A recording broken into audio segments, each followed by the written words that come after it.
ایام گزرے ماہ محرم اور ماہ سفر اور اربعین سید الشہداء قریب آ رہا ہے، 4 دن باقی ہیں اربعین سید الشہداء میں، اور پورے 40 دن گزر رہے ہیں۔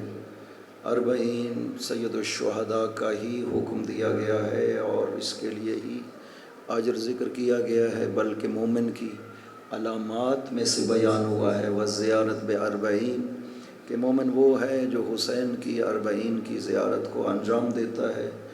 یہ خصوصیت ہے سید الشہداء میں، باقی کسی کے 40 کو منانے کا ہمیں حکم نہیں دیا گیا، نہ باقی ائمہ طاہرین نہ پاک پیغمبر، کسی کے 40 کا حکم نہیں ہے۔ یہ سید الشہداء کی خصوصیت ہے کہ ان کے 40 کے لیے حکم دیا گیا ہے، غم کو اسی واسطے جاری و ساری قرار دیا گیا ہے، اور یہ مناسبت ایک عظیم مناسبت ہے۔ ہم بارگاہ امام زمانہ روحی لہ الفدا میں تعزیت تسلیت پیش کرتے ہیں، چونکہ 8ویں امام نے یہ جملے ارشاد فرمائے ہیں کہ ان یوم الحسین اقرح جفوننا و اسبل دموعنا، سید الشہداء کی شہادت کے دن نے ہماری پلکوں کو زخمی کر دیا ہے، ہمارے آنسو بہا دیے ہیں یوم حسین میں۔ اس طرح سے غم حسین نے اثر کیا اس کائنات پر، انسانوں پر کیوں اس کا اثر ہوتا ہے؟ خود ارشاد فرمایا انا قتیل الابرا، میں آنسوں کا مقتول ہوں، کوئی مومن بھی مجھے یاد کرتا ہے تو رو پڑتا ہے۔ یہ سید الشہداء نے اپنی خصوصیت کو ذکر کیا ہے، اور خدا کی مشیت بھی یہی ہے کہ یہ غم تازہ رہنا چاہیے، غم ہمیشہ باقی رہنا چاہیے، غم حسین۔ چونکہ یہ ماہ محرم میں کیا وجہ بنتی ہے کہ اس طرح سے غم تازہ ہوتا ہے جیسے ابھی سید الشہداء کی شہادت ہوئی ہے۔ انسان اپنے مرحومین پہ رو نہیں پاتا ہے، کوشش کر لے تب بھی انسان اپنے مرحومین پہ رو نہیں پاتا ہے، کچھ ٹائم گزر جائے۔ خدا نے یہ نظام اس طرح سے بنایا ہے کہ انسان غم کو بھولے، لیکن خدا نہیں چاہتا کہ غم حسین بھلایا جائے۔ خدا کی مشیت یہ ہے کہ یہ غم زندہ رہے۔ پوچھا گیا معصوم سے یبن رسول اللہ، 6 امام سے جعفر صادق علیہ السلام، اللہم صلی علی محمد و آل محمد وعجل فرجہ، پوچھا گیا تھا یبن رسول اللہ وجہ کیا ہے، یہ امام حسین علیہ السلام کا غم کیوں تازہ ہو جاتا ہے ہر سال؟ فرمایا جب وہ محرم کا چاند طلوع کرتا ہے تو خدا فرشتوں کو حکم دیتا ہے کہ وہ کرتا جو حسین نے آخری وقت پہنا ہوا تھا نا، اس کا رخ زمین کی طرف کر دیا جائے۔ یہ اثر ہے اس کرتے کا جو حسین نے، ہمیں وہ کرتا نظر نہیں آتا، وہاں سے عالم بالا سے صرف اس کا رخ زمین پر کیا جاتا ہے تو اہل زمین پر غم طاری ہو جاتا ہے، کائنات میں ہر چیز روتی ہے حسین کے غم میں۔ یہ خدا کی مشیت ہے، خدا چاہتا ہے کہ یہ غم زندہ رہے، اور اس غم کی خصوصیات ہیں کہ اگر یہ زندہ ہے تو اسلام زندہ ہے، اسلام کو حیات ملی ہے تو خون سید الشہداء سے ملی ہے۔ خداوند عظیم نے ہم پر فرض قرار دیا ہے اطیع اللہ و اطیع الرسول، آپ پر واجب ہے اطاعت کرو اللہ کی اور اس کے رسول کی، و اولی الامر منکم، اور واجب ہے تم پر اطاعت کرنا اولی الامر کی، اسی طرح سے جیسے رسول کی اطاعت تم پر واجب قرار دیا ہے خداوند عظیم۔ اگر اطاعت کافی ہوتی نا اللہ اور رسول کی، کبھی بھی خداوند عظیم ساتھ اولی الامر کو نہ فرماتا۔ اگر اطاعت کافی ہوتی کہ اللہ اور رسول کی ہے نا اطاعت، کسی اور کی کیا ضرورت ہے، تو خدا کبھی بھی نہ کہتا وہ اولی الامر منکم، آپ کے اوپر اسی طرح سے اولی الامر کی اطاعت واجب ہے جیسے رسول کی واجب ہے، چونکہ خدا نے ایک ہی لفظ کے ساتھ رسول کی اطاعت کو اور اولی الامر کی اطاعت کو بیان کیا ہے۔ اس کا مطلب ہے کہ جیسی اطاعت رسول کی واجب ہے اسی طرح آپ پر اطاعت اولی الامر کی بھی واجب قرار دی ہے خدا بندے۔ یہ اللہ اکبر یا رسول اللہ یا علی یا علی۔ یہ آپ دیکھیے بعض جملے اس طرح سے ہیں جن کے ترجمہ میں انسان کو غور کرنا چاہیے۔ جو ترجمہ مشہور ہو جاتا ہے ویسا ہوتا نہیں ہے۔ پیغمبر نے غدیر خم میں فرمایا من کنت مولا ہو فہذا علی مولا، اس کا ترجمہ کیا جاتا ہے جس کا میں مولا ہوں اس کا علی مولا ہے۔ نہیں، اس کا ترجمہ یہ نہیں ہے، چونکہ پیغمبر نے پہلے اقرار لیا تھا الست اولا بکم من انفسکم، کیا میں تم سے تمہاری جانوں پہ زیادہ حق نہیں رکھتا ہوں؟ قالوا بلا، انہوں نے کہا کہ ہاں۔ تب پیغمبر نے فرمایا کہ من کنت مولا ہو فہذا علی مولا، ترجمہ بنے گا کہ جس کا جیسے میں مولا ہوں اس کا ویسے علی مولا ہے۔ یہ ترجمے میں غور کرنا چاہیے۔ یہاں پر بھی جو فرمایا ہے نا اطیعوا اللہ، اللہ کی اطاعت تم پر واجب ہے، وَأَطِيعُوا الرَّسُولَ وَأُولِي الْأَمْرِ مِنْكُمْ، ساتھ ہی خدا نے رسول کے اولی الامر کو کہہ دیا ایک ہی لفظ اطیعوا کے ساتھ۔ اس کا مطلب یہ نکلا کہ جیسے تم پر پیغمبر کی اطاعت واجب ہے ویسے تم پر اولی الامر کی اطاعت واجب ہے۔ اس کا مطلب ہے اولی الامر ایسے ہونے چاہیے کہ جیسا کردار پیغمبر ہے، جیسا کمال پیغمبر ہے، جیسے صفات پیغمبر ہیں، اولی الامر بھی ویسے ہونے چاہیے پیغمبر کے پاس۔ خود یہ لفظ بیان کر رہا ہے کہ آپ کے اولی الامر کیسے ہونے چاہیے۔ آپ اپنی مرضی سے کسی کو بھی اولی الامر بنا لیں، یہ نہیں ہوگا، خدا یہ نہیں چاہتا۔ خدا نے ایسا نہیں فرمایا ہے جیسے وہ کہتا ہے نا کہ رسول میں نے بنائے ہیں، اسی طرح وہ کہہ رہے ہیں اولی الامر بھی میری مرضی کے ہیں جو میں نے بنائے۔ حتیٰ پاک پیغمبر کو بھی یہ اختیار خدا نے نہیں دیا ہے، کسی نبی کو اختیار نہیں دیا ہے کہ وہ اپنا جانشین لوگوں کو اپنی مرضی سے بنا سکے، کسی کو نہیں، حتیٰ پاک پیغمبر کو۔ پیغمبر اکرم تشریف لے جاتے ہیں، ابتدائی رسالت کا دور ہے، منا میں جب آتے ہیں حجاج مشرکین تو وہاں پر خیمے لگتے ہیں مختلف قبیلوں کے۔ ایک بڑا قبیلہ بنی عامر ابن ساسا، بہت بڑا قبیلہ، ان کا ایک خیمہ لگا ہوا ہے، پاک پیغمبر تشریف لے جاتے ہیں، اور اس کا جو سردار ہے بیہر ابن فراس، وہ جب دیکھتا ہے نا رسول خدا کو یہ آ رہے ہیں تو وہ اپنے قبیلے والوں کو کہتا ہے کہ یہ جو آ رہے ہیں نا اگر ان پہ میں قابو پا لوں تو میں عرب کی سرداری حاصل کر سکتا ہوں۔ پیغمبر آتے ہیں، پیش کرتے ہیں میں اللہ کا رسول ہوں، خدا کو مانو، مجھے اللہ کا رسول مانو۔ وہ ایک سوال کرتا ہے بیہرہ، وہ کہتا ہے کہ اگر ہم آپ کا ساتھ دیں وَظَاهَرَكَ اللَّهُ عَلَى مَنْ خَلَفَكَ، اور آپ کو اپنے مخالفین پہ کامیابی مل جائے تو هَلْ يَكُونُ لَنَا الْأَمْرُ مِنْ بَعْدِكَ، تو کیا آپ کے بعد آپ کی وراثت، آپ کی جانشینی ہمیں مل سکے گی اگر ہم آپ کا ساتھ دیں؟ یعنی وہ شرط لگا رہا ہے در حقیقت کہ ہم آپ کا شرط اس شرط پہ دیتے ہیں کہ ہماری وجہ سے آپ کو کامیابی مل جائے مخالفین پر، تو پھر آپ کے بعد آپ کی جانشینی ہمیں ملنی چاہیے چونکہ ہم آپ کا ساتھ دے رہے ہیں۔ جب اس نے یہ شرط لگائی نا کہ آپ کے بعد آپ کی جانشینی ہمیں ملے تو ہم آپ کا ساتھ دیتے ہیں، تو پیغمبر نے صاف ارشاد فرما دیا الامر للہ یضعہ حیث یشاء، میرا جانشین کسے بننا ہے یہ میرا اختیار نہیں ہے، یہ اللہ کا اختیار ہے، جسے چاہے گا خداوند عظیم بنا دیتا ہے۔ اللہ اکبر یا رسول اللہ یا علی یا علی یا علی۔ لہٰذا پاک پیغمبر کہہ بھی سکتے تھے کہ یہ ابتدائی ایام ہے، ان کا ساتھ لینے کے لیے ان سے بات کر لیتے ہیں کہ ٹھیک ہے اس کا بعد میں فیصلہ کر لیں گے، مل بیٹھ کے بات کر لیں گے، نہ کوئی بات نہیں کہی، چونکہ حقیقت یہی تھی کہ پیغمبر کہتے ہیں مجھے اختیار نہیں ہے، الامر للہ، یہ اللہ کا اختیار ہے، یضعہ حیث یشاء، جسے چاہے گا میرا جانشین بنائے گا۔ نبیوں نے یہی دعا کی، حضرت موسیٰ نے یہی دعا کی، بار الہ میرا جانشین بنا، وَاجْعَلْ لِي وَزِيرًا مِنْ أَهْلِي، میرا جانشین میرے اہل سے، خود دعا میں یہ عرض کر دیا ہارون اخی، بار الہ میرے علم سے میرے بھائی ہارون کو میرا جانشین بنا، اشدد بہی ازری، اسے میرا مددگار بنا، اسے میرا دست و بازو بنا۔ خدا بند عظیم نے حضرت موسیٰ کی دعا کو قبول کر کے جناب ہارون کو موسیٰ کا جانشین قرار دیا ہے۔ حضرت ابراہیم بھی یہی دعا کر رہے ہیں۔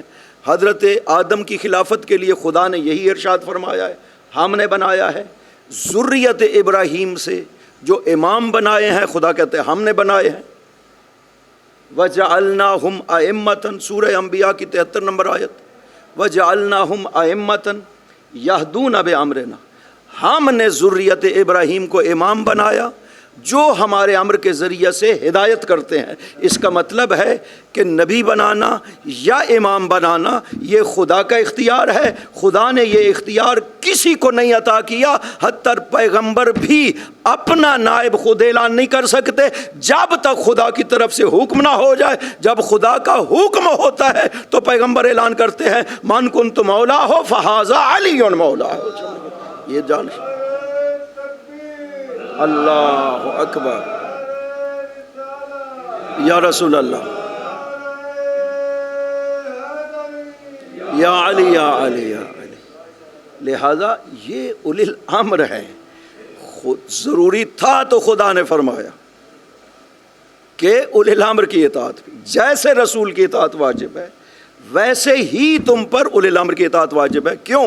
اس لیے کہ نبی پاک تو تشریف لے جائیں گے دنیا سے، تو کوئی سلسلہ الہی باقی رہنا چاہیے نا جو مرکز اطاعت بن سکے، اور خدا ان کی اطاعت کروا کر کے لوگوں کو اپنے راستے پہ چلا سکے۔ یوں نہیں ہے کہ انسانوں کی مرضی ہے، پیغمبر دنیا سے چلے گئے، اب آپ کی مرضی ہے، آپ جسے چاہے چن لیں۔ نہیں، خدا نے صفات ذکر کی ہیں کہ جس کی اطاعت کرنی ہے وہ کیسا ہونا چاہیے، جس کی اطاعت نہیں کرنی وہ کیسا ہوتا ہے۔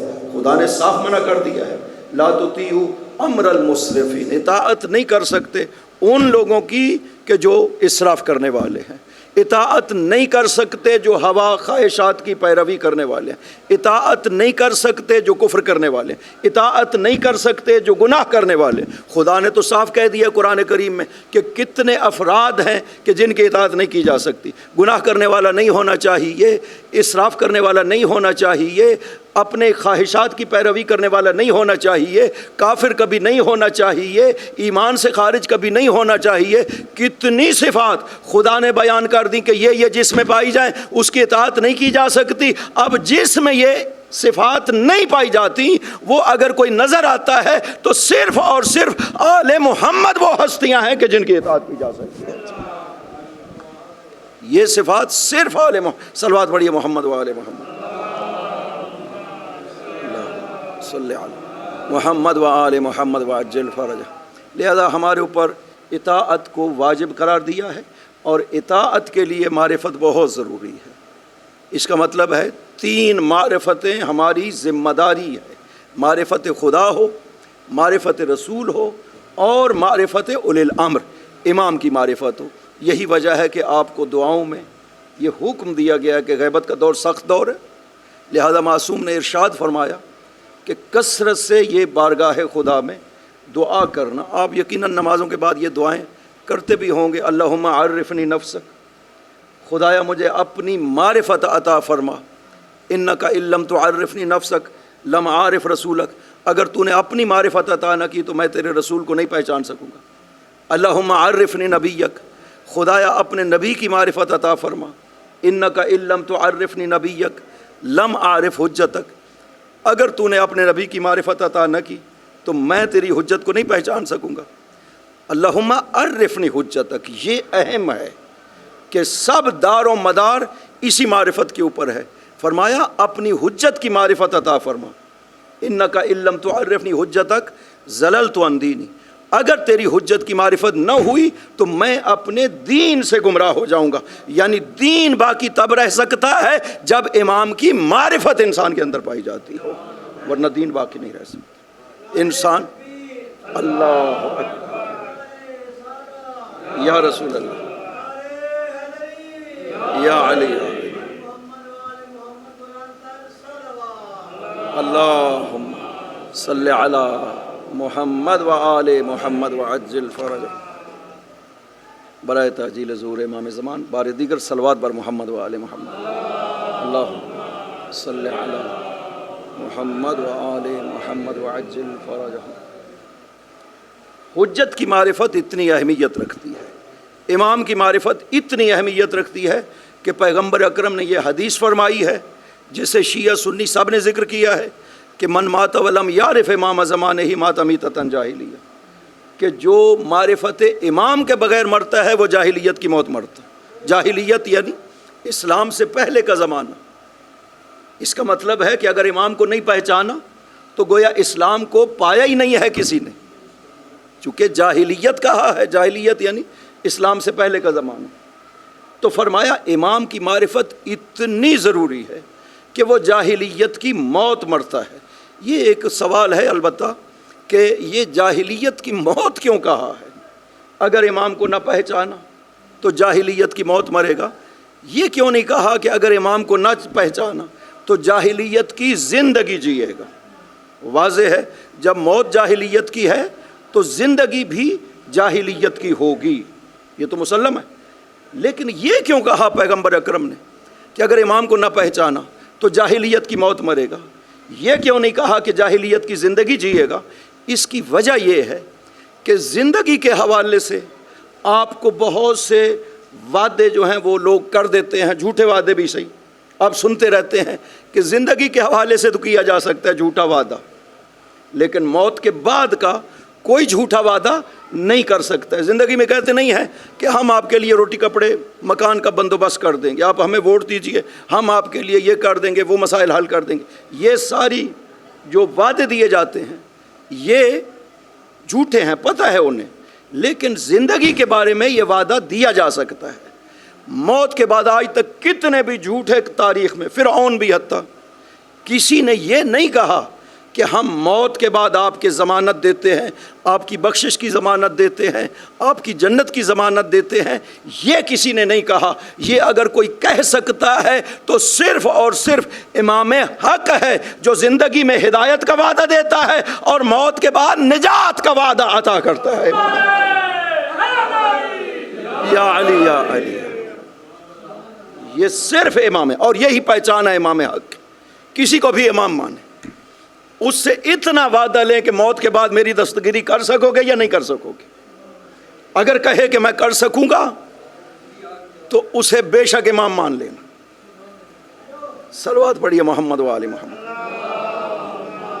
اللہ صلی علی محمد و آل محمد وعجل اللہ صلی علی محمد و آل محمد وعجل فرجہم برائے تعجیل ظہور امام زمان صلوات بر محمد و آل محمد اللہم صلی علی محمد و آل محمد وعجل فرجہم۔ یہ درود پاک خداوند عظیم نے جو عبادت قرار دی ہے نا، یہ ہمارے لیے صرف آسان کر دیا ہے عبادت کو خداوند عظیم نے۔ باقی جو بھی عبادتیں ہیں سب کے شرائط، آپ نماز پڑھتے ہیں اس کا ایک ٹائم بھی معین ہے، قبلہ رخ ہوں گے، لباس پاک ہوگا، باوضو ہوں گے تب نماز ہوگی، روزہ اسی طرح سے، حج زکوٰۃ اس طرح سے ہے، سب کے شرائط ہیں انجام دینے کے لیے۔ لیکن خداوند عظیم نے رحم کیا اپنے بندوں پر کہ اس نے یہ درود پاک کو ایک بہت بڑی عبادت قرار دیا ہے کہ جس کا ثواب شمار بھی نہیں کیا جا سکتا ہے، اور آسان کر دیا ہے، چونکہ کوئی شرط نہیں قرار دی خداوند عظیم نے اس عبادت کے لیے کہ باوضو ہونا چاہیے، قبلہ رخ ہونا چاہیے، لباس پاک ہونا چاہیے، کوئی شرط خدا نے قرار نہیں دی ہے، لہٰذا ہر وقت کی جا سکتی ہے اور ہر جگہ پر یہ عبادت کی جا سکتی ہے۔ تو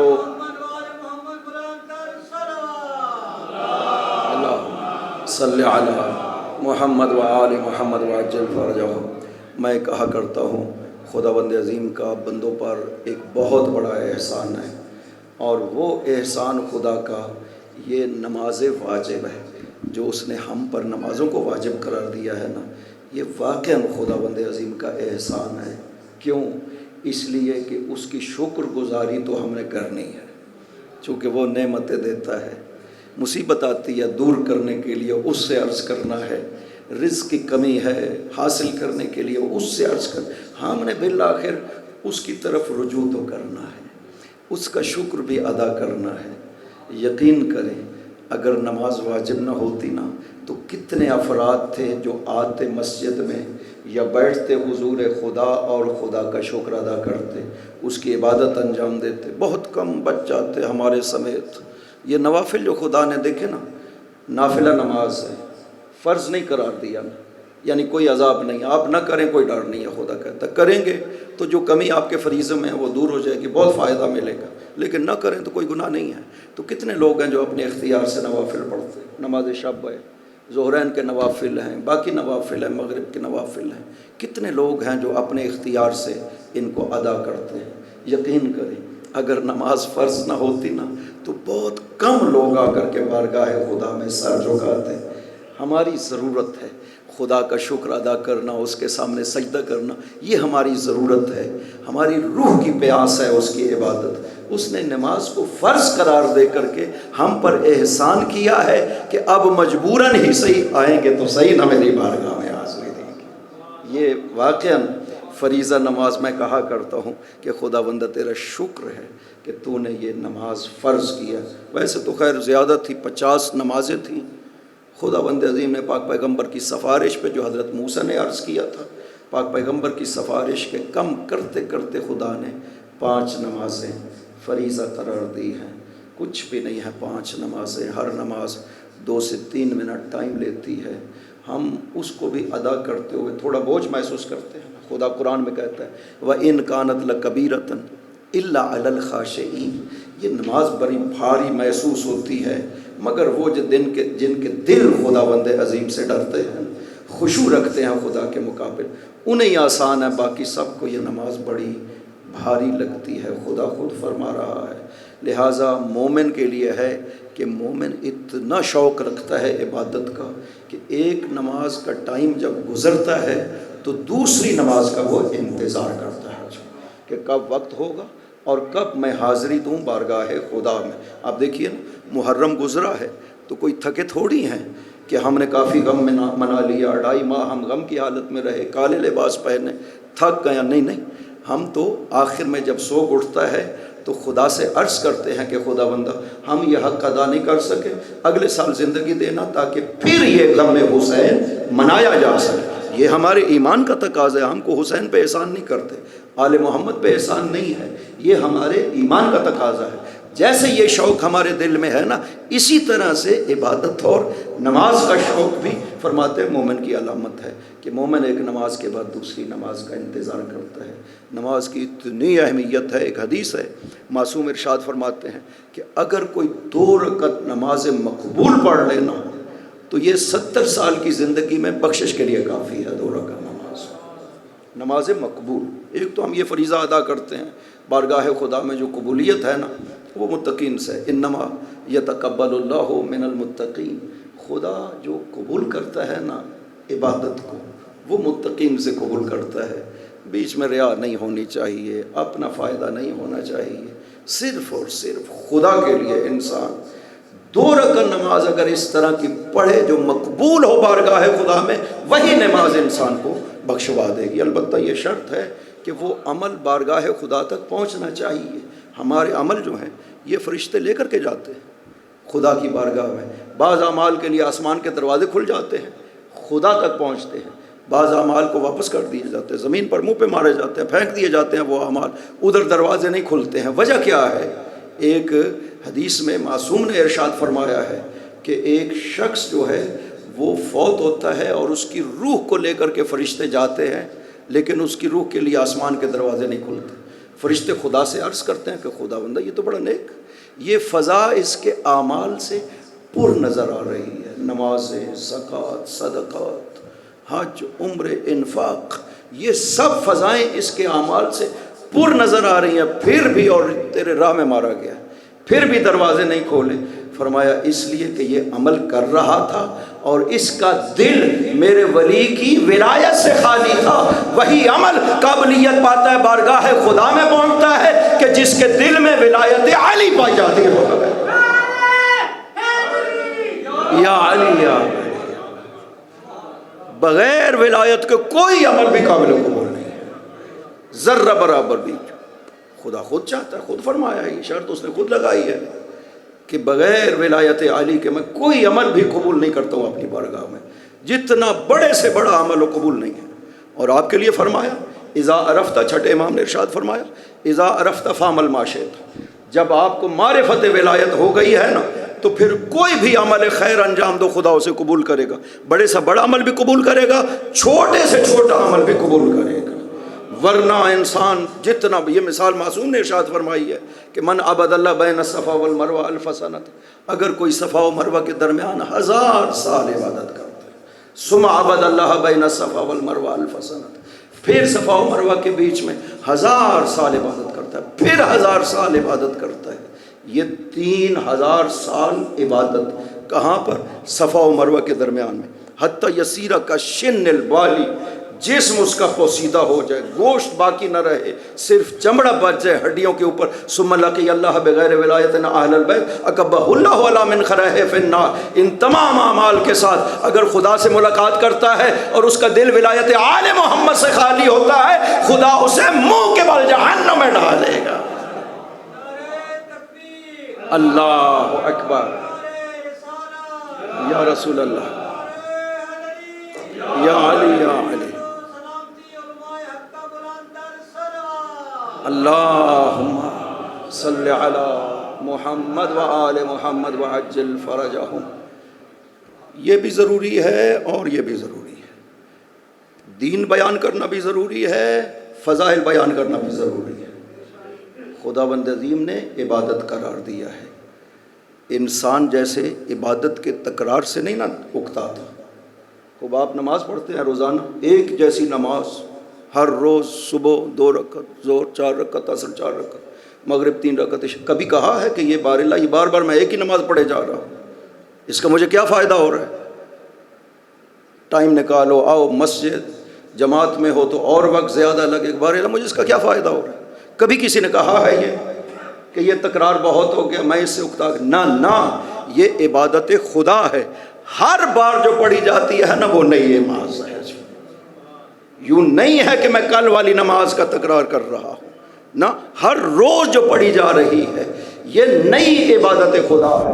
یہی وجہ ہے کہ کوئی اکتاتا نہیں ہے عبادت خدا کرنے سے، بے شک دن میں جتنا مرضی ہے بار بار نمازیں پڑھے، 2 رکعت کر کے پڑھتا جائے، کوئی نہیں اکتاتا ہے عبادت خدا سے، چونکہ عبادت میں تازگی پائی جاتی ہے۔ اسی طرح سے فضائل علی کو خدا نے عبادت قرار دیا ہے، بار بار کہنا تکرار نہیں ہے، ہر بار جب کہتے ہیں عبادت خدا انجام پاتی ہے۔ یہ فضائل جو اب آپ کہتے ہیں یہ عبادت خدا ہے۔ پاک پیغمبر نے ارشاد فرمایا ذکر علی عبادت، علی کا ذکر کرنا عبادت ہے۔ کس کی عبادت؟ علی کی نہیں، خدا کی عبادت۔ حب علی عبادت، علی سے محبت کرنا عبادت خدا ہے۔ کتنا فرق پڑ جاتا ہے محبت علی کے ہونے نہ ہونے سے، کہ آپ اگر محبت علی نہیں ہے تو آپ سمجھ رہے ہیں کہ میں عبادت کر رہا ہوں، حقیقت میں آپ عبادت نہیں کر رہے ہیں۔ لیکن اگر محبت علی آپ کے دل میں موجود ہے تو خدا نے کتنا فضل کیا ہے کہ جب تک محبت علی دل میں ہے عبادت خدا ہو رہی ہے، یعنی 24 گھنٹے محب علی عبادت خدا انجام دے رہا ہے۔ یہ فضل و کرم ہے خدا کا کہ خدا نے یہ عبادت ہمارے لیے آسان کر دی، اور یہ بہت بڑی عبادت ہے، اور یہ مشکل کام ہے۔ یوں نہ سمجھیں کہ نماز مشکل ہے، محبت علی آسان ہے، نہ، کائنات کا سب سے مشکل کام محبت علی ہے۔ باقی آپ دیکھتے نہیں ہیں کہ منافقین جو ہے وہ سب کچھ کرتے تھے، جو نہیں کہہ سکتے تھے نا وہ علی ولی اللہ ہے، باقی تو وہ سب کچھ کر رہے تھے، نمازیں بھی پڑھتے تھے، روزے بھی رکھ رہے تھے، باقی بھی کام کر رہے تھے، صرف ایک بات نہیں کہہ سکتے تھے، یہ ان کی زبان سے نکل ہی نہیں سکتا تھا، لا الہ الا اللہ محمد رسول اللہ کہہ دیتے تھے منافق۔ قرآن نے کہا اذا جاءک المنافقون قالوا نشهد انک لرسول اللہ، منافق آپ کے پاس آتے ہیں، آ کر کے کہتے ہیں ہم شہادت دیتے ہیں کہ آپ اللہ کے رسول ہیں۔ خدا جانتا ہے کہ یہ جھوٹ بول رہے ہیں، خدا جانتا ہے کہ آپ اللہ کے رسول ہیں، لیکن یہ جھوٹ بول رہے ہیں چونکہ یہ آپ کو دل سے نہیں مانتے، یہ زبان سے کہہ رہے ہیں۔ یعنی منافق لا الہ الا اللہ بھی کہہ سکتا ہے، محمد رسول اللہ بھی کہہ سکتا ہے، منافق علی ولی اللہ کبھی بھی نہیں کہے گا۔ یہ اثر ہے محمد رسول اللہ اور علی ولی اللہ میں۔ محمد رسول اللہ منافق کہہ سکتا ہے لیکن علی اللہ کبھی بھی منافق نہیں کہہ سکتا۔ اس لیے فرمایا گیا اے علی تیری محبت پہچان ہے ایمان و نفاق کی، جو مان لیتا ہے وہ مومن ہے، جو انکار کر دیتا ہے وہ منافق ہے۔ یا علی یا علی یا علی۔ خدا نے پہچان ذکر نہیں کیا ہے مومن و منافق کی لا الہ الا اللہ کو، پہچان ذکر نہیں کیا ہے خدا بند عظیم نے محمد رسول اللہ کو، چونکہ منافق یہ دونوں کلمے پڑھتے تھے، انہیں کوئی پرابلم نہیں، کوئی مشکل پیش نہیں آتی تھی یہ دو کلمے پڑھنے سے، لیکن منافق کبھی بھی علی ولی اللہ نہیں پڑھ سکتا۔ یہ خدا بند عظیم نے قرار ایسا دیا ہے، پیغمبر نے یہ حدیث میں ارشاد فرمایا یا علی لولا انت لما یعرف المؤمنون من بعدی، ایک حدیث میں ولا ما یعرف المنافقون من بعدی، علی اگر آپ نہ ہوتے نا تو میرے بعد مومن اور منافق نہ پہچانے جاتے۔ تو اس کا مطلب ہے وہ لا الہ الا اللہ محمد رسول اللہ۔ علی سردار زمانے دا اے دنیا اندھی کوئی نہیں، واہ، علی سردار زمانے دا اے دنیا اندھی کوئی نہیں، وچ نور دے خاک ملا دینا ای دانش مندی کوئی نہیں، ماشاء اللہ۔ کوئی اجائی تی سامنے آن میڈا ویر پابندی کوئی نہیں، اسا پیر علی کو منیا ہے ای دی بات بلندی کوئی نہیں۔ یا علی یا علی یا علی، یہ نام علی اس کا یہی معنی جو یہ فرما رہے ہیں کہ یہ خدا کی عظمت کا اظہار ہے نام علی، چونکہ شیخ صدوق نے التوحید میں روایات کو ذکر کیا ہے کہ خدا نے اپنے لیے صفات خود اختیار کی، یہ جو صفات قرآن میں ہے نا یہ خدا نے خود اپنے لیے نام اختیار کی ہے۔ صفات میں سے سب سے پہلے جو صفت خدا نے اپنے لیے اختیار کیا ہے نا وہ ہے العلی العظیم۔ وجہ کیا ہے کہ یہ صفت خدا کی بلندی اور عظمت کو بیان کرتی ہے۔ پاک پیغمبر جب شب معراج تشریف لے جاتے ہیں تو خدا بند عظیم نے پاک پیغمبر سے جو گفتگویں فرمائی ہیں بہت مفصل گفتگویں ہیں۔ ایک گفتگو یہ تھی کہ جب پاک پیغمبر فرماتے ہیں کہ میں عرش کے سامنے کھڑا ہوا نا تو خدا بند عظیم نے مجھ سے ارشاد فرمایا کہ میں نے زمین پر نظر کی تمام ہے قد اطلعت علی الارض اطلاعۃ فاخترتک منہا، میں نے زمین پر نظر کی اور پھر اہل زمین سے آپ کا میں نے انتخاب کر لیا۔ وَشَكَكْتُ لَكَ اسْمًا مِنْ أَسْمَائِي أَنَا الْمَحْمُودُ وَأَنْتَ مُحَمَّد، اور میں نے اپنے ناموں میں سے ایک نام کا انتخاب کیا اور اس سے آپ کا نام نکالا ہے، میں محمود ہوں اور آپ محمد ہیں۔ یہ بڑی خوبصورت بات ہے کہ محمود وہ ہوتا ہے جس کی تعریف کی جائے اور محمد وہ ہوتا ہے جس کی بہت زیادہ تعریف کی جائے۔ خدا نے اپنے حبیب کو اس طرح سے قرار دیا ہے کہ خود محمود ہے لیکن یہ ہستی محمد ہے کہ جس کی بہت زیادہ تعریف کی ہے۔ وَجَعَلْتُكَ نَبِيًّا، میں نے آپ کو نبی قرار دیا، رسول قرار دیا ہے۔ ثُمَّ اطَّلَعْتُ عَلَى الْأَرْضِ اطِّلَاعَةً ثَانِيَةً، پھر میں نے دوبارہ زمین پر نظر کی، فَاخْتَرْتُ مِنْهَا عَلِيًّا، اور میں نے اہل زمین سے دوسرا انتخاب جو کیا ہے نا وہ علی کا کیا ہے۔ وَجَعَلْتُهُ وَسِيَّكَ وَخَلِيفَتَكَ وَزَوْجَ ابْنَتَكَ وَأَبَا وَلَدَيْكَ، اور میں نے علی کو تیرا خلیفہ بنایا، تیرا جانشین وصی بنایا اور تیری بیٹی کا شوہر بنایا اور تیرے بیٹوں کا باپ بنایا ہے۔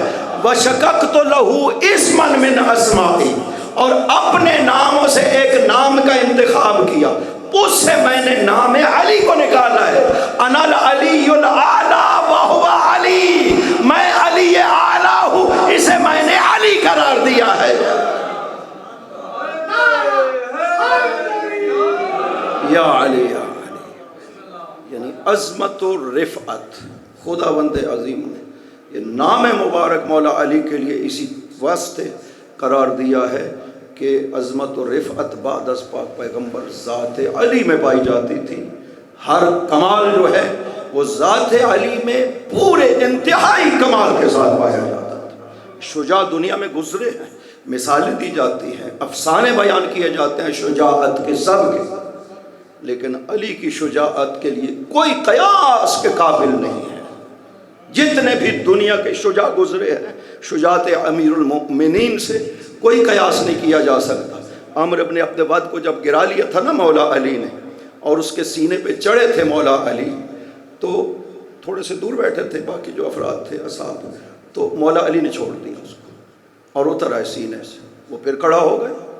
مولا علی انتہائی جوانی کی حالت میں 24 سال کی عمر تھی، اور وہ تو اس کو کہیں انسانی پہاڑ تھا، اتنا بڑا تھا، وہ 1000 بندوں کا مقابلہ کرتا تھا۔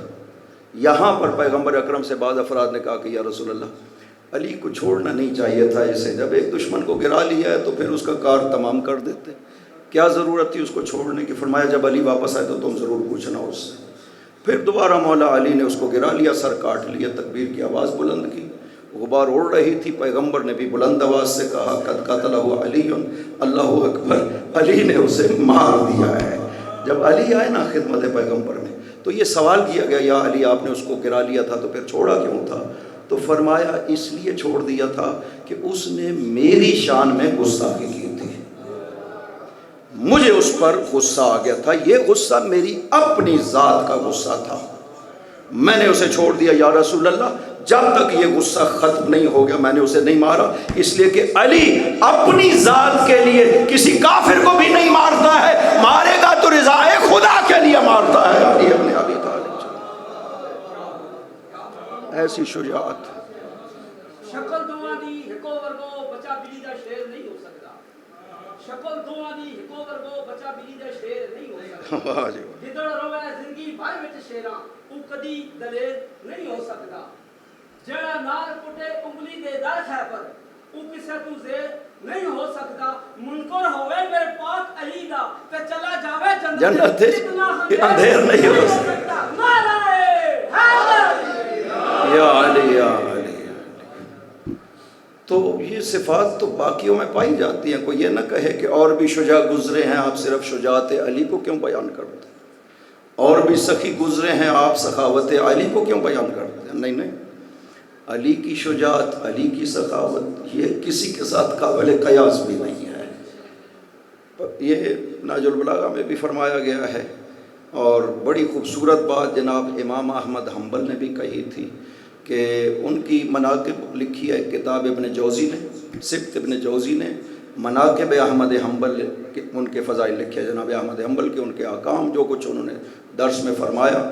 ان کا بیٹا بیان کرتا ہے کہ ہم بیٹھے تھے، گفتگو کر رہے تھے حدیث سفینہ کے بارے میں، تو ہمارے باپ تشریف لائے، جناب احمد حنبل تشریف لائے، تو کہتا ہے میں نے اپنے باپ سے سوال کیا کہ ما تقول فی التفضیل، آپ فضیلت کے لحاظ سے کیسے شمار کرتے ہیں اصحاب کو کہ پہلے دوسرے تیسرے چوتھے پانچویں چھٹے نمبر پہ کون ہے؟ تو شمار کرنا شروع کیا جیسے عشرہ مبشرہ کی ہے ترتیب ہے، پہلے دوسرے تیسرے، لیکن چوتھے جگہ پہ نام علی نہیں لیا، اگلا نام جو ہے وہ لیا، بیچ میں نام علی کو چوتھی جگہ پر چھوڑ دیا۔ تو احمد عبداللہ کہتا ہے کہ میں نے اپنے باپ سے پوچھا کہ بابا آپ نے چوتھی جگہ پر نام علی نہیں لیا ہے، ترتیب بتائے ہوئے، تو اس نے کہا کہ بیٹا تم نے مجھ سے پوچھا ہے اصحاب پیغمبر کے بارے میں، اور علی ہے آل پیغمبر، لا یقاس بہم احد، آل محمد کے ساتھ کسی کو قیاس نہیں کیا جا سکتا ہے۔ آل محمد جیسا کون ہو سکتا ہے؟ یہ وہ ہستیاں ہیں جن کی تربیت خود پیغمبر نے کی ہے۔ علی دوسرے گھر کے تھے نا، باقی تو ان کی اولاد تھی، بی بی بیٹی تھی، حسن و حسین بیٹے تھے، علی دوسرے گھر کے تھے نا، لیکن یہ خدا کا بندوبست ہے، گویا کہ خدا نے ذمہ داری لگائی تھی پیغمبر کی کہ علی کی مکمل تربیت آپ نے خود کرنی ہے۔ آپ دیکھیے کہ کعبہ میں تشریف لائے تو آنکھیں بھی نہیں کھولی علی نے، غذا بھی نہیں تھی علی نے لی جب تک پیغمبر تشریف نہیں لے کر کے آئے۔ جب آئے پیغمبر، بی بی فاطمہ بنت اسد سلام اللہ علیہ نے علی دیے دست پیغمبر میں، اور یہ عرض کیا کہ آپ کا بھائی نہ آنکھیں کھول رہا ہے نہ غذا لے رہا ہے۔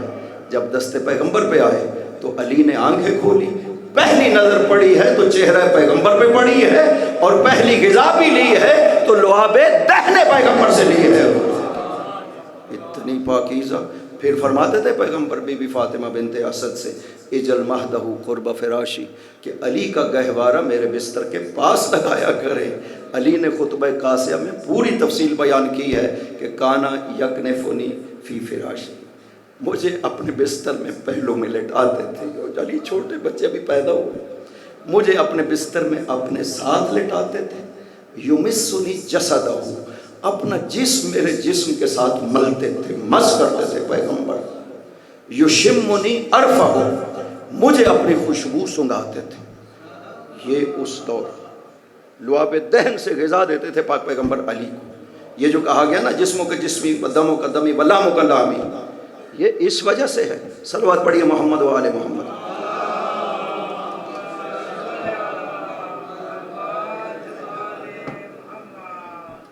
یہ اس وجہ سے ہے کہ پیغمبر نے اس طرح سے علی کو پالا ہے، اور کہا میں تھوڑا سا بڑا ہوں غذا کھانے کا تو کانا یمغز الشیء ثم یلقمنیہ، پہلے پیغمبر لقمہ خود چباتے تھے پھر مجھے کھلا دیتے تھے۔ بتاؤ ایسا کس کے ساتھ ہوئے آل محمد کے علاوہ؟ اتنی پاکیزہ تربیت کس کی ہوئی ہے؟ کمال کی۔ نبی پاک جیسی ہستی، نبی فرماتے ہیں کہ انا ادیب اللہ، میری تربیت خدا نے کی ہے۔ ادبنی ربی و احسن تادیبی، میری تربیت میرے خدا نے کی ہے اور بہترین تربیت خدا نے، تبھی تو خدا کا ہے انک لعلی خلق عظیم۔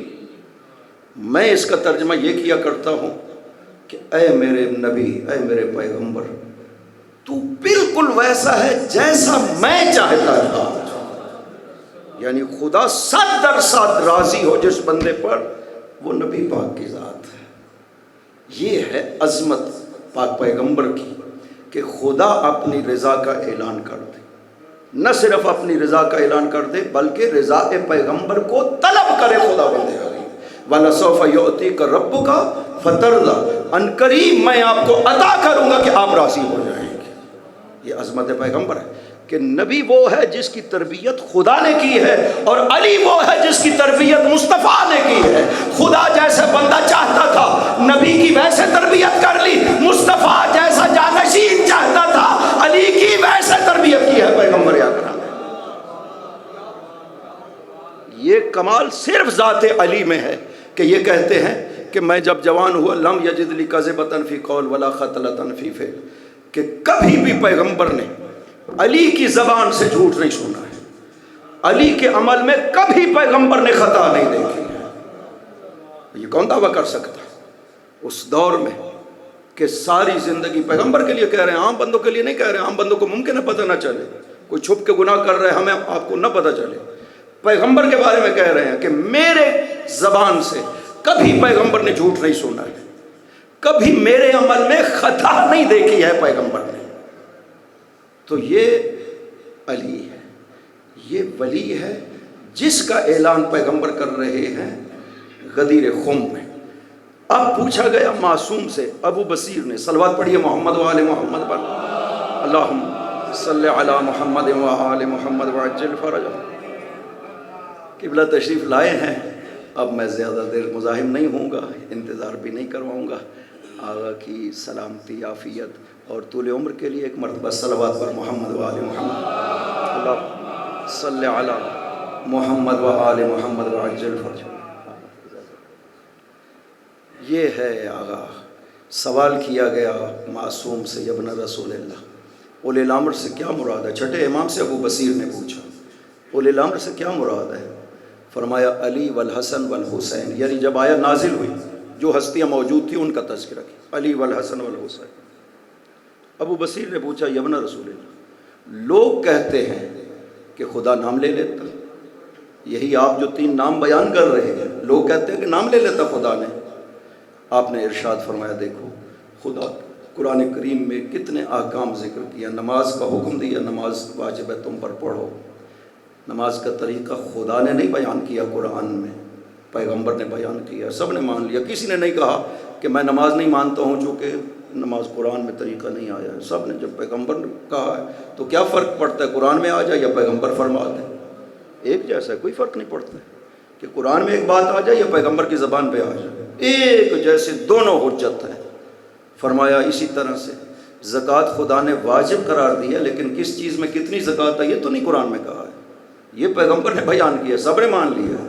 حج خدا نے واجب قرار دیا ہے، یہ نہیں بتایا کہ صفا و مروہ میں کتنے چکر لگاتے ہیں، وہ پیغمبر نے بیان کیا، سب مان۔ اور ساری شریعت خدا حکم دیتا ہے، پیغمبر بیان کرتا ہے، مان لیتے ہو، وہی پیغمبر اولی الامر کو بیان کر رہا ہے، کہہ رہا ہے من کنت مولا ہو فہذا علی مولا ہو، یہ اولی الامر ہے تمہارا۔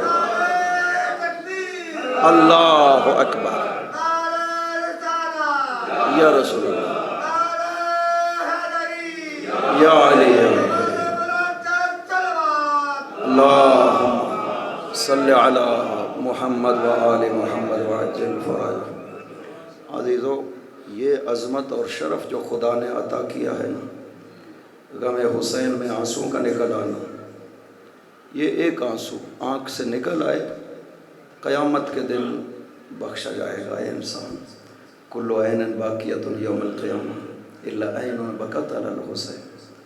قیامت کے دن ہر آنکھ روئے گی سوائے اس آنکھ کی جو حسین پر روئی۔ حسین وہ مظلوم ہے جس پر پوری کائنات روئی ہے۔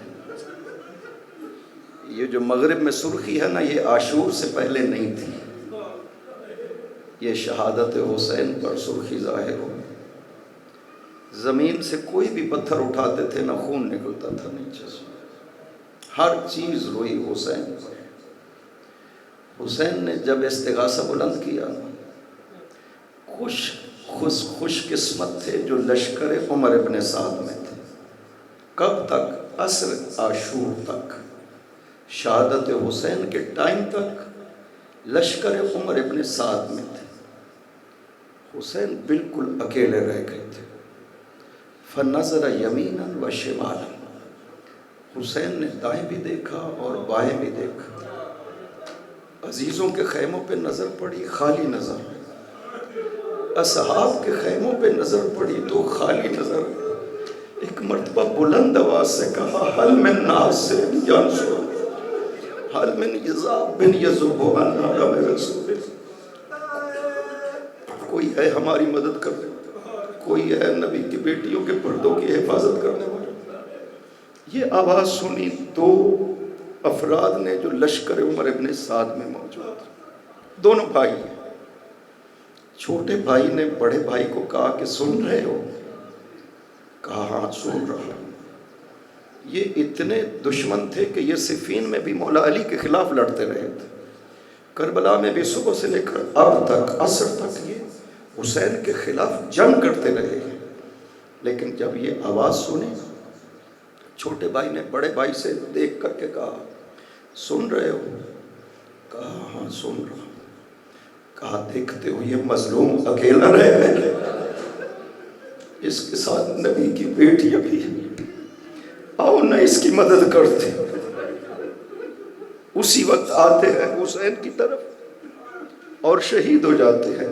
امام زمان سلام کرتے ہیں، سلام ہو ابوالحطوف تم پر، سلام ہو سعید تم پر، کہ آخری وقت میں یہ سعادت تمہیں شامل حال ہو گئے۔ لیکن ایک وقت وہ آیا جب حسین خود سواری پہ سوار ہو گئے، تھوڑا چلا نا گھوڑا تو رک گیا۔ حسین نے کہا میرے راہوار یہ میری آخری سواری ہے، ایک مرتبہ میدان تک پہنچا دو، پھر میں وعدہ کرتا ہوں کہ سوار نہیں ہوگا۔ گھوڑے نے سر سے پاؤں کی طرف اشارہ کیا، دیکھا سکینہ نے گھوڑے کے پاؤں کو پکڑا، فرمایا بیٹی سکینہ آپ نے تو اجازت دی تھی۔ کہا بابا ایک مرتبہ زمین پر آئیے، حسین اترے زمین کربلا پر بیٹھے، سکینہ کو اپنی گود میں لیا، 2 جملے سکینہ نے کہے، اولاد والو انسان برداشت نہیں کر سکتا، وہ امام تھے جو برداشت کر گئے۔ پہلے جملے میں کہا بابا میں بہت پیاسی ہوں، بابا مجھ سے اب پیاس برداشت نہیں ہو سکتا، آپ تو امام ہیں، اب پانی کو حکم دے زمین سے باہر ہے، میں 1 گھونٹ پانی پی لوں۔ فرمایا بیٹی سکینہ یاد رکھنا، آج اگر اس طرح پانی پی لو گی نا تو قیامت کے دن نانا کی امت پیاسی رہ جائے گی۔ کہا نہیں بابا مجھے پانی نہیں چاہیے، نانا کی امت پیاسی نہ رہ جائے۔ دوسرا جملہ اس سے بھی سخت، کہا بابا میں صبح سے لے کر اب تک دیکھ رہی ہوں، جو بھی گیا ہے نا بابا وہ واپس نہیں آیا، مجھے پتا ہے آپ بھی چلے جائیں گے بابا، واپس نہیں آئیں گے، میں یتیم ہو جاؤں گی، کوئی مجھے پیار نہیں کرے گا۔ بابا 1 مرتبہ اسی طرح پیار کرے نا جیسے آپ یتیموں سے کیا کرتے ہیں۔ حسین نے سکینہ کے بوسے لینا شروع کیا، سکینہ نے چیخیں مار کر رونا شروع کیا۔ حسین نے کہا بیٹی سکینہ ابھی سے میرے جگر کو چھنی نہ کرو اپنے آنسوں کے ساتھ، آگے آپ کو بہت رونا ہے۔ اور جیسے حسین نے کہا تھا 1 قدم پر سکینہ پہ ظلم ہوتے رہے اور سکینہ گریا کرتی رہی۔ جب آئی نا اپنے بابا کی لاش پر، دیکھا اپنی پھوپھی اماں کو لاش حسین کے بوسے لے رہی ہے، سکینہ پہچان نہ سکی، سوال کیا ہاذا نعش من یا امتی، پھوپھی اماں یہ